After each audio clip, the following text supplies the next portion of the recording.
우리가 약속을 받았을 때 그 약속 앞에서 우리의 믿음이 어떻게 나타나게 되는가. 그것은 결국은 각자의 선택에 달려있다 볼 수 있습니다. 어떻게 무엇을 선택할 것이냐. 이스라엘 백성들은 지금 가나안 문 앞에 왔거든요. 이제 이곳 가데스바네아를 지나가면 거기서부터 이제 가나안 땅이 시작되는 거예요. 그에 앞서서 정탐꾼을 보냅니다. 자, 여기까지 올 때까지 이스라엘 백성은요, 정말 너무나도 많은 은혜를 경험했어요. 그렇죠? 홍해를 건넜고요. 또 불기둥과 구름기둥이 그들의 앞길을 인도했어요. 하늘에서는 매일 만나를 내려 먹이셨고요. 목마를 때는 안석에 물을 올려 먹이셨어요. 그런데 지금 그들에게 있어서 한 가지 아직 이루어지지 않은 건 뭐예요?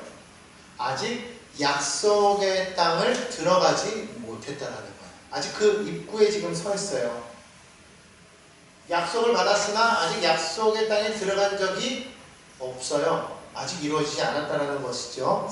자, 여기에서 우리가 보아야 될 것은 아직 약속이 이루어지지 않았을 때, 약속은 받았으나 약속이 아직 이루어지지 않았을 때 과연 그때에 우리는 하나님을 어떻게 믿을 것이냐, 하나님이 계신가에 대한 그런 믿음, 과연 하나님이 이 약속을 우리에게 이루어 주실까, 과연 그것이 옳을까 하는 어떤 그런 믿음, 이런 믿음의 차원에서 우리는 생각할 수가 있다는 것이죠. 그러나 사실은 이것의 문제는 그것이 아니라는 거예요.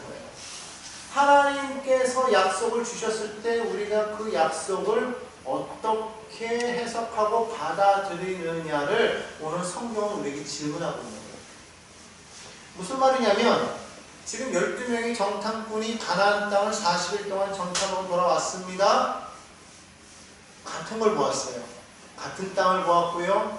같은 현실을 보았고요. 그리고 같은 열매를 지금 메고 돌아왔다라는 거예요. 그런데 똑같은 것을 바라보았는데 그들이 그것을 해석한 모습은 달랐더라고요.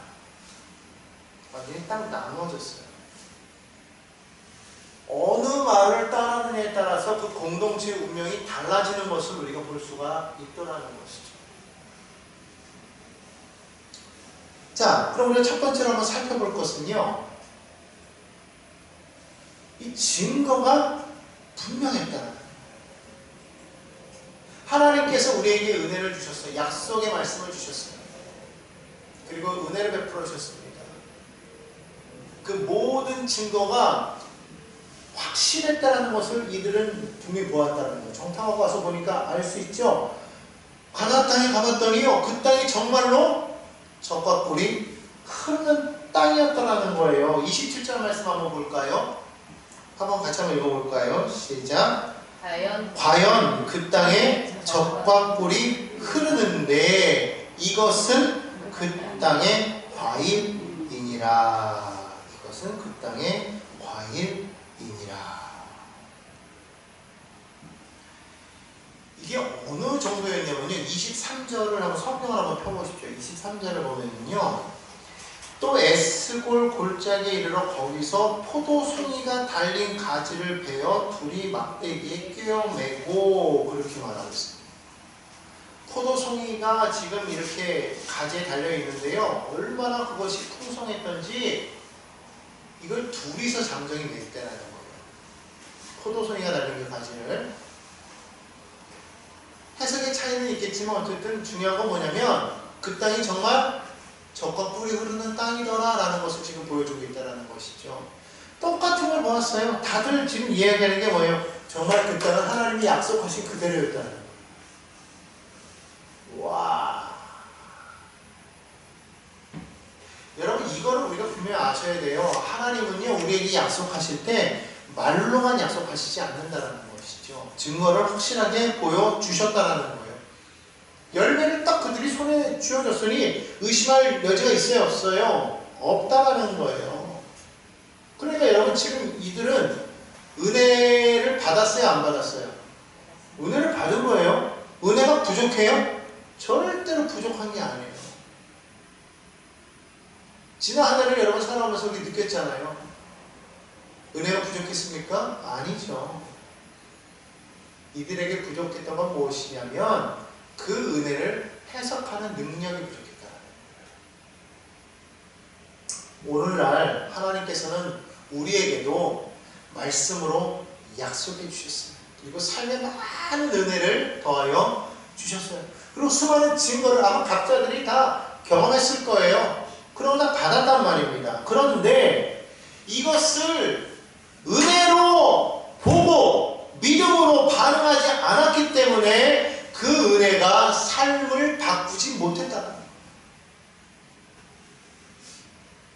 오늘 여러분, 우리는 하나님의 그 약속의 그 말씀을 붙잡고 우리가 하나님께서 허락하신 아주 자그마한 어떠한 그런 표정이라도 그것을 가지고 하나님께서 내게 주신 놀라운 은혜라는 것에 대한 반응을 해야 된다는 거예요. 그럴 때 삶이 바뀌는 거예요. 오랫동안 믿어왔다는 사람들조차도 그 삶이 변하지 않는 사람들이 있어요. 왜 그럴까요? 은혜를 못 받아서가 아니에요. 은혜를 받았는데 그 은혜를 은혜로 반응하지 못했기 때문이라는 것이죠. 그럼 왜 그랬을까? 그것은 현실이 약속보다 커졌기 때문이라는 거예요. 하나님의 약속을 받았는데 실제로 현실 앞에 딱 서니까 현실이 어때요? 커요. 약속을 이루기에는 너무나도 현실의 벽이 너무 컸다라는 거예요. 자, 여기 한 정탐꾼의 보고를 한번 볼까요? 28절입니다. 읽어보겠습니다. 그러나 그 땅 거주민은 강하고 성읍은 견고하고 심이 클 뿐 아니라 거기서 안악자손을 보았습니다. 이 안악자손들은 이 키가 거인 족속들을 말해요. 그러니까 그곳에 갔더니 사람들이, 주민들이 키가 어마어마하게 큰 거예요. 그 가나안 땅에 있는 모든 사람들이 다 키가 컸던 건 아니에요. 그 가운데 안악자손을 보았다는 것이지 그 땅에 있는 모든 사람들이 다 거인과 같았더라? 이건 아닌데 이 사람들이 믿음의 눈으로 바라보지 못하니까 모든 게 다 그렇게 보이는 거예요.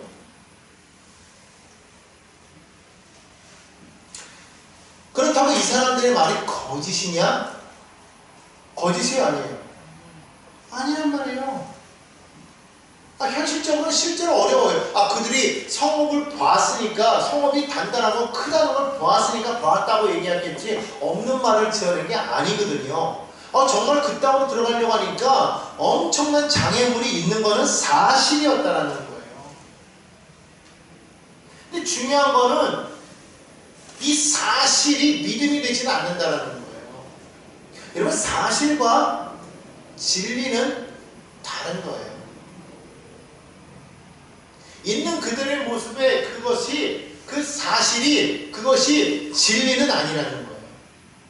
결국 그것이 약속의 말씀을 막을 수 없다는 것이죠. 그런데 우리는 혼동하고 있는 게 있어요. 뭐냐면 눈에 보이는 것, 그것 사실이잖아요. 그 사실이 곧 진리라고 생각한다는 거예요.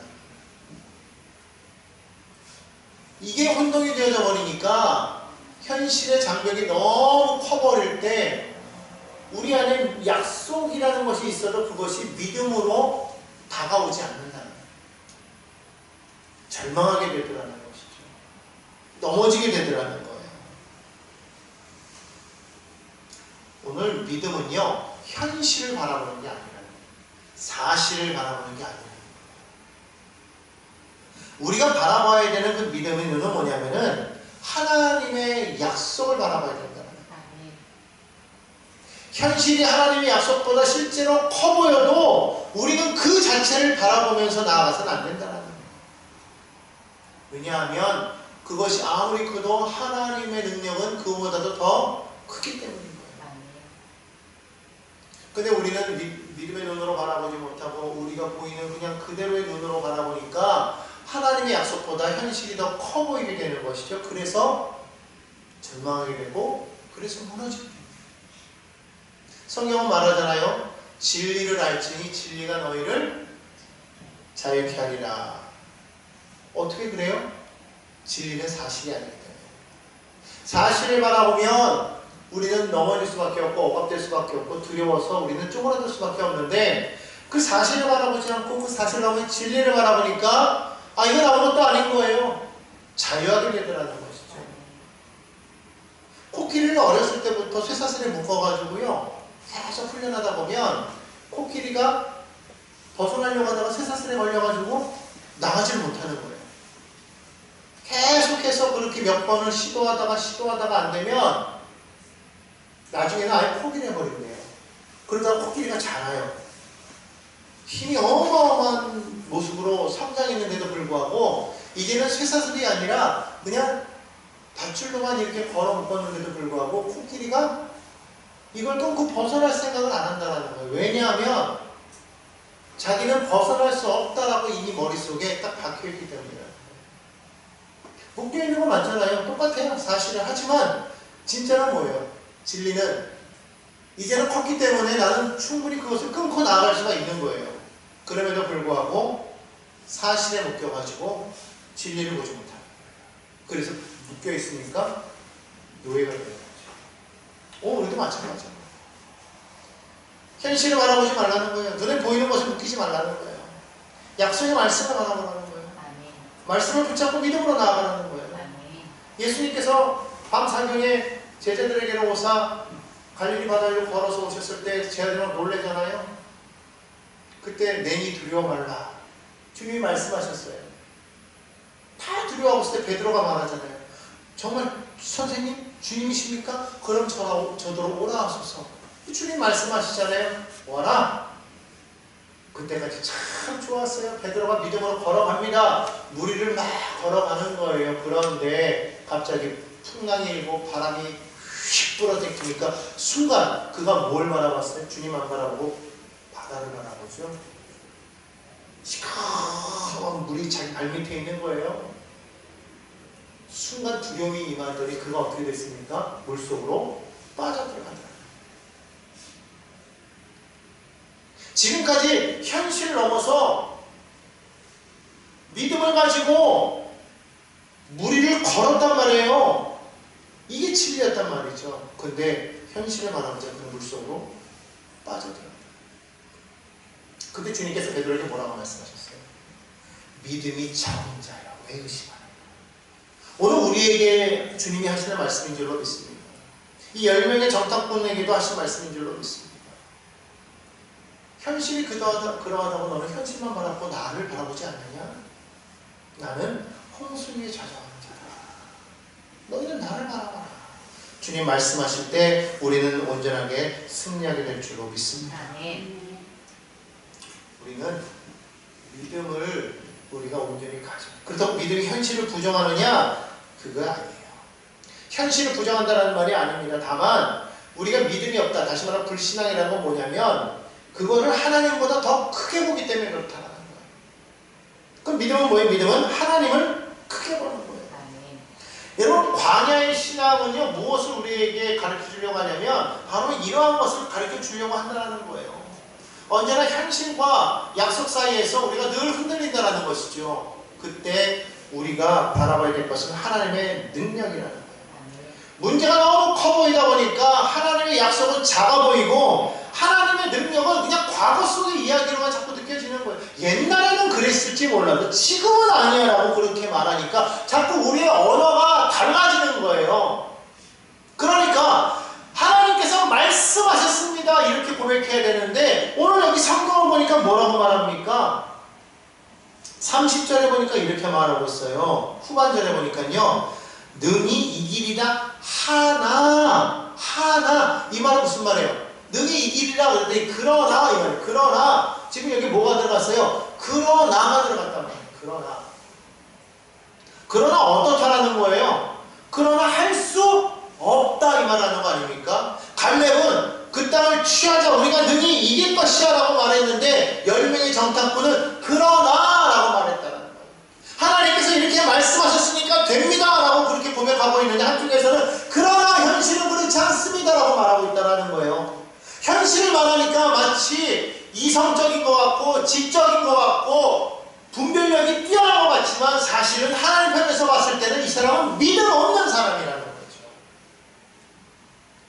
열왕기 하에 보면은요, 이 이스라엘이, 즉 북이스라엘이 아람 군대에 의해서 이렇게 포위가 된 그런 사건이 한번 나옵니다. 열왕기하 6장에 보면은요, 아람 베나닷이 이 군대를 이끌고 와서 사마리아를 포위했는데요, 오랜 기간 동안을 이렇게 포위하다 보니까 이 사마리아 성에 기근이 닥치는 거예요. 왜냐면 오랜 동안 포위하다 보니까 식량이 다 떨어져 가는 것이죠. 얼마나 식량이 떨어져 갔는지요, 성경을 보니까요, 먹을 것이 없어서 자녀를 삶아 먹었다라는 기록이 있어요. 여러분, 자녀를 삶아 먹을 정도의 어떠한 그런 정도까지 되었다는 것은 지금 이 사마리아 성 안이 얼마나 지금 피폐해졌는지를 충분히 알 수가 있는 거죠. 지금 그런 상황 속에서 하나님께서 엘리야를 통해서 이와 같은 말씀을 주시는 거예요. 열왕기하 7장 1절에 보니까요, 이런 말씀을 하십니다. 야훼 말씀을 들어라. 내일 이맘때에 사마리아 성문에서 고운 밀가루 한 스아에 한 세겔, 보리 두 스아에 한 세겔이 되리라. 뭐 너희 돈 한 200원, 100원만 있어도 너희가 먹을 식량을 살 수 있다 이 말이에요. 풍족하게 넘치겠다는 거. 지금 식량이 없어서 자녀까지 삶아 먹는 이런, 자녀를 잡아먹는 이러한 상황 속에 있는데, 아니 헐값에 식량을 살 수 있다. 다시 말하면 배부르게 배 터지게 먹을 수 있게 하실 것이라고 지금 말하고 있는 거예요. 현실은 뭔데?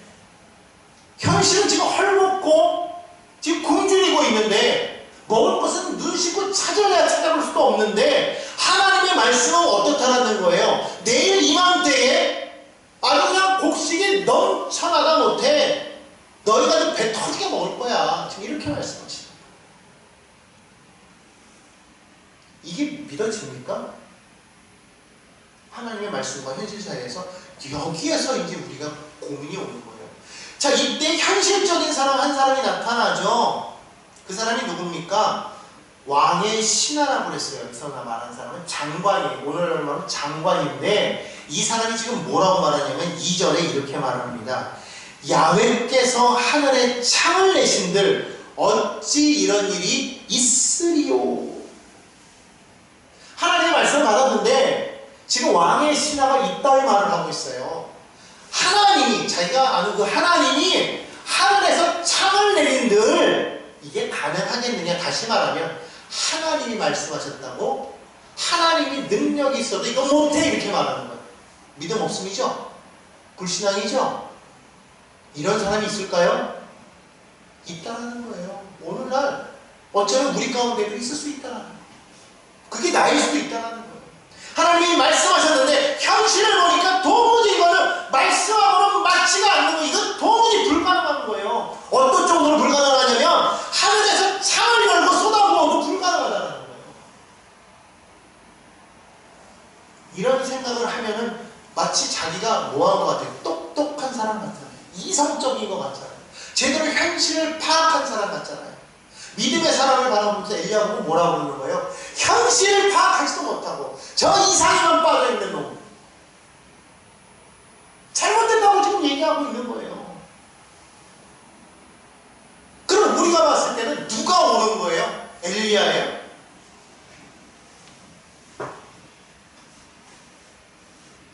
아니면 엘리사예요? 이 신하예요? 누구예요? 여러분 누굽니까? 누가 정신이 올바른 사람이에요? 여러분 이걸 우리가 분명히 볼 수가 있어야 된다는 거예요.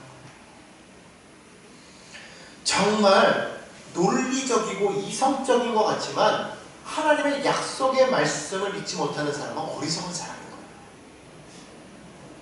오늘 신하는요 너무나도 현실적이고 논리적인 그런 말로써 약속의 말씀을 지금 조롱하고 있는 거예요. 근데 엘리사는요 인간의 계산으로는 불가능하지만은 오직 하나님의 주권을 인정하고 그분의 능력을 바라보면서 그 말씀을 붙들었다라는 거예요.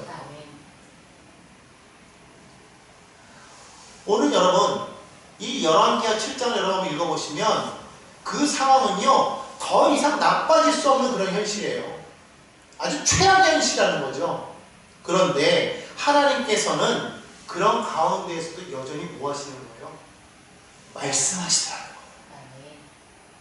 하나님께는요 아직까지도 그게 우리 눈으로 봤을 때는 더 나빠질 수 없는 최악의 상황이지만 하나님께는 여지가 있다.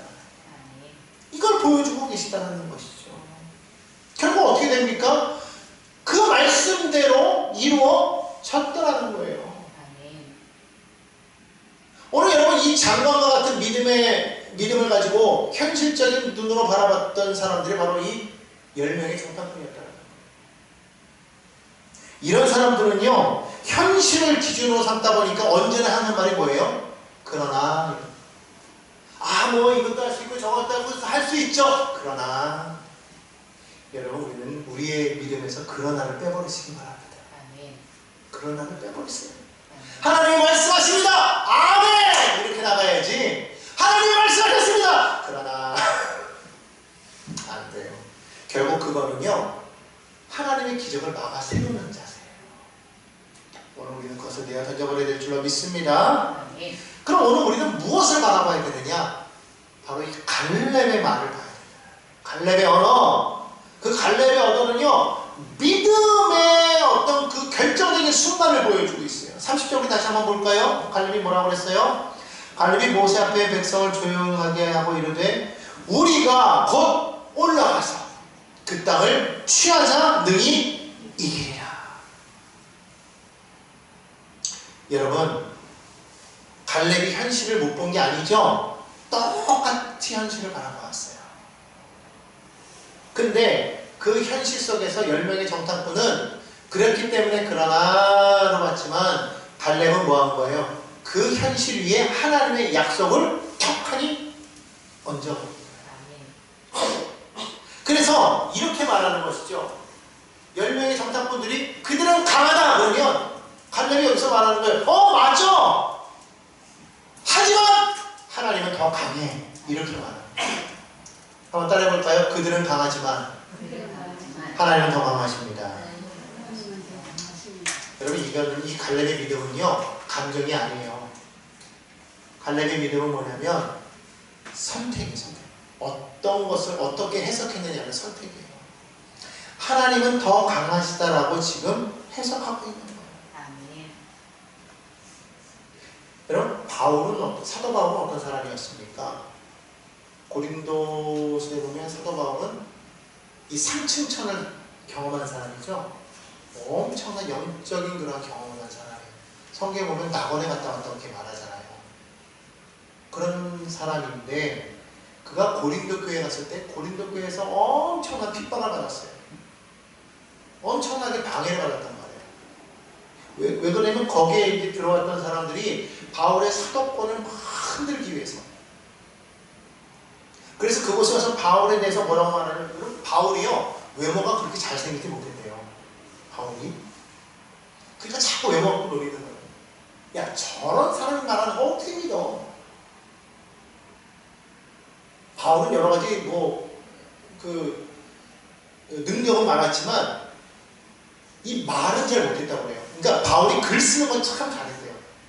그래서 서신서를 많이 남겼잖아요. 근데 글 쓰는 것만큼 말은 그렇게 잘하지 못했던 것 같아요. 그러다 보니까 뭐라고 말하냐면 야 저 말하는 거 봐라. 저렇게 저래가지고 뭐가 되겠니? 조롱하는 거예요. 그러면서 자꾸 그들이 뭐라고 해요? 저 사도가 아니라는 거예요. 진짜 사도가 아니라. 그러니까 바울의 말은 거짓됐다고 이렇게 말을 합니다. 그런데다가 이 바울 같은 경우는요 영적인 체험은 있었지만 육체적으로는 가시가 많았다고 이렇게 말하고 있죠. 어떤 건지는 모르겠지만은요 바울은 이 가시가 없어지기 위해서 하나님 앞에 그렇게 기도했다고 성경은 말하고 있잖아요. 그런데 하나님께서 뭐라고 말하고 있어요? 내 은혜가 내게 족하다 그렇게 말했다고. 그리고 가시를 제거해 주지 않았어요. 도대체 어떤 가시인지는 모르겠지만 어떤 신학자는 그렇게 얘기하고 있어요. 바울이 이 글을 쓸 때 대피를 했다고 해요. 왜 성경에 보면 그런 말 있지 않습니까? 나 바울 대신에 이 글을 대신하는 더디오는 이런 말 하잖아요. 무슨 말이냐면 바울이 글을 잘 쓰는데 왜 대피를 시켰을까 했을 때 그는 눈에 질병이 있었다라고 그렇게 얘기하고 안질이 있었을 것이다. 눈을 잘 보지 못하고 그래서 대피를 하는. 그러니까 뭐 여러 가지 이야기도 있어요. 약간 등이 굽어서 약간 좀 뭐 그랬다라는 이야기도 있고 여러 가지 많은 일들이 있는데 아무튼 그런 것 때문에 외모적으로도 좀 많이 놀림도 받았겠지만 또 여러 가지 사역하는데 좀 많이 어려움도 있었던 것 같아요. 그런데 하나님께서는 절대로 그것은 안 거둬가셨다는 거예요. 그렇게 바울을 통해서 많은 기적이 일어났고 역사가 나타났는데도 불구하고 바울 스스로에게는 그 가시는 하나님이 지워주지 않았어요. 너무너무 고통스럽기 때문에 이걸 없애려고 반복해서 3번이나 기도했다고 이렇게 말하고 있지 않습니까? 그런데 하나님은 들어주지 않았다는 거예요. 그 대신에 하나님께서는 바울에게 그 가시를 제거하는 대신에 이것을 어떻게 믿음으로 해석해야 될지를 가르쳐 주셨다는 것이죠.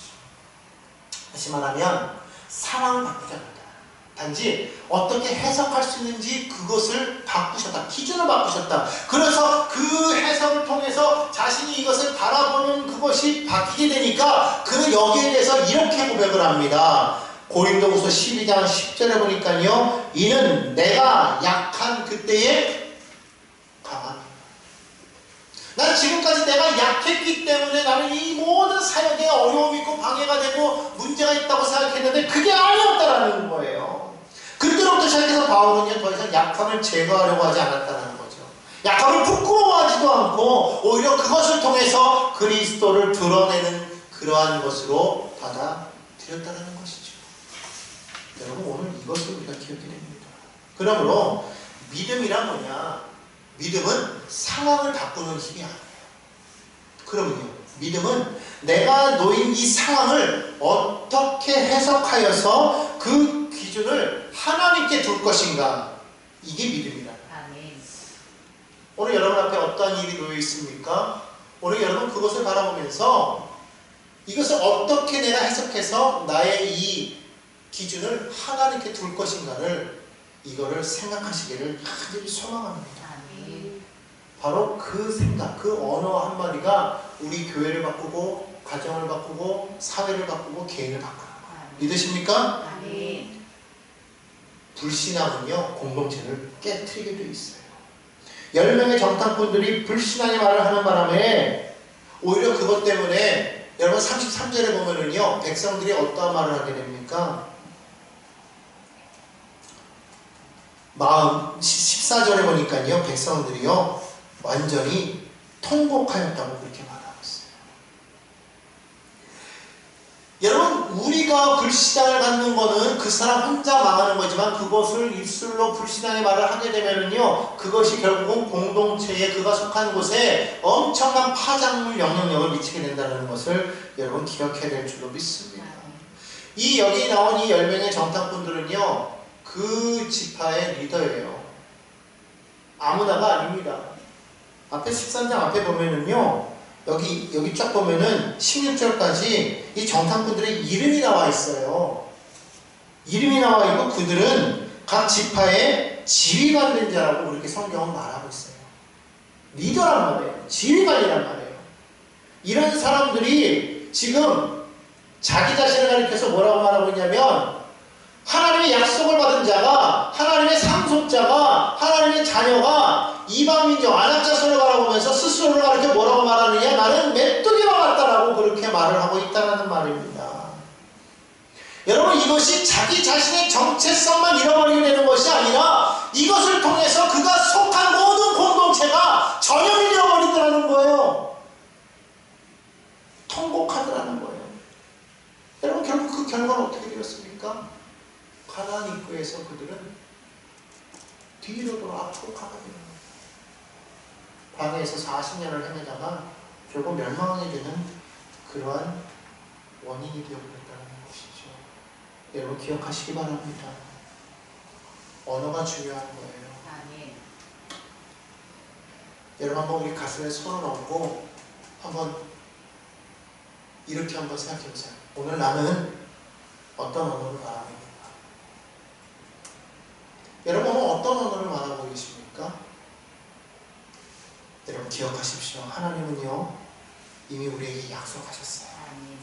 그리고 그 증거를 우리에게 보여주셨어요. 그렇다면 우리에게 남은 건 뭐예요? 이 현실을 어떠한 언어로 말할 것인가?